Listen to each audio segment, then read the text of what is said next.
पंजाब भी अच्छा है। असम में जाके आया हूँ, गुजरात जा रहा हूँ, कल दिल्ली में भी प्रचार करूंगा, कुरुक्षेत्र गया हूँ। तो आम आदमी पार्टी जो है एक सोच का नाम है। अरविंद केजरीवाल एक व्यक्ति को तो गिरफ्तार कर लोगे, सोच को कैसे करोगे उसकी गिरफ्तार? आम लोगों के लिए क्या संदेश है? सैंक्शन आम लोगों के लिए क्या संदेश है? कन्हैया कुमार के लिए वो खुद दिल्ली से इलेक्शन लड़ रहे हैं। तो इंडिया गठबंधन का अपना एक सवाल है, एक सवाल कह रहा है कि केजरीवाल के जेल में आने के बाद पार्टी में भगदड़ मच चुकी है। पार्टी आम आदमी पार्टी एक डिसिप्लिन ग्रुप है। आम आदमी पार्टी एक बहुत ही मतलब डिसिप्लिन में रहने वाली जमात है। हमारी पूरी पार्टी एक साथ है। चट्टान की तरह हम अरविंद केजरीवाल के साथ खड़े हैं और आएंगे, बाहर आएंगे। और 4 जून को ये बात मेरी नोट कर लेना, स्क्रीन रिकॉर्डिंग करके रख लेना। 4 जून को जब देश में रिजल्ट आएंगे तो आम आदमी पार्टी एक बहुत बड़ी पॉलिटिकल शक्ति बन के उभरेगी। 21 रिटायर्ड जजों ने चिट्ठी लिखी सीजीआई को कहा है कि सर 21 रिटायर्ड जजों ने जब सर से मिले तो हम सबने पूछा कि सर आप कैसे हैं? आपका हेल्थ तो ठीक है, आप कैसे हैं?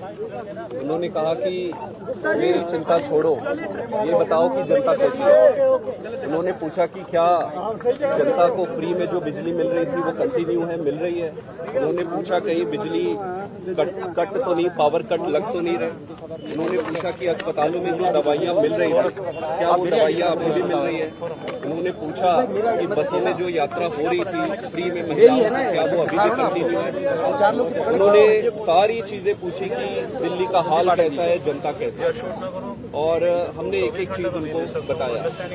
उन्होंने ये भी कहा कि अगले हफ्ते से वो 2-2 मंत्रियों को बुलाएंगे और 2-2 मंत्रियों को बुलाकर दिल्ली के सारे कामों का रिव्यू करेंगे। उसके साथ साथ उन्होंने मुझे ये भी कहा कि मैं सभी विधायकों से मिलूं और सभी विधायकों से मिलकर उनको ये कहूं, उनका केजरीवाल साहब का ये मैसेज उनको दूं कि वो अब अपने गली गली में, घर घर में, अपने एरिया में जाके जनता से मिले। किसी को कोई तकलीफ नहीं होना चाहिए, किसी को कोई दुख नहीं होना चाहिए।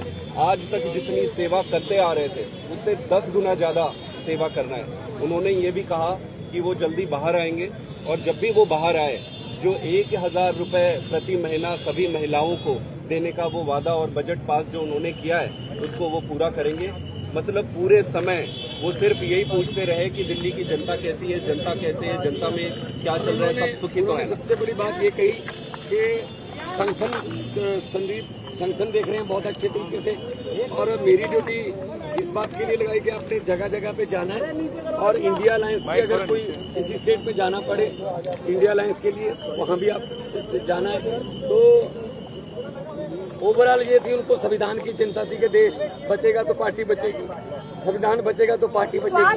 21 रिटायर्ड जजों ने चिट्ठी लिखी सीजीआई को कहा कि जुडिशरी को बदनाम किया जा रहा है। 21 रिटायर्ड जजों ने चिट्ठी लिखी सीजीआई को कहा कि जुडिशरी को बदनाम किया जा रहा है। देखो पता क्या है, देश में जो हालात हो गए हैं, किसी को पूछ लो, दुकानदार को पूछ लो, वो भी कहेगा गलत हुआ है, ये गलत हुआ है। अरविंद केजरीवाल को गलत उन्होंने अंदर करा है। ये सिर्फ और सिर्फ चाहते हैं विपक्ष ना हो, हम ही इलेक्शन लड़े और हम ही जीते।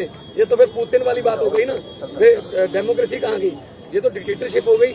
इसलिए हम लड़ेंगे, देश के लिए लड़ेंगे, देशभक्त लोग हैं हम। और उन्होंने हमें ये अंदर से मैसेज दिया है कि बाहर जाके कार्यकर्ताओं को और सब एमएलए और मंत्री साहबानों को बोलो कि मेरी चिंता ना करें, जनता की चिंता करें, पब्लिक की चिंता करें। स्वाद ठीक है। देखो कौन सा कोई उधर दूसरी तरफ बिठा रखे थे। जब सोनिया गांधी चिदम्बरम को मिलते थे तो एक कमरे में बैठ के मिल लेते थे। प्रकाश सिंह बादल भी यहाँ मिलने आते थे तो कमरे में बैठ के मिलते थे। पता नहीं क्यों दुश्मनी इतनी है कि हमें आतंकवादियों की तरह ट्रीट किया जा रहा है। कोई बात नहीं, हम वो पत्ते नहीं जो शार्ट से टूट कर गिर जाएंगे। आंधियों को कह दो अपनी औकात में।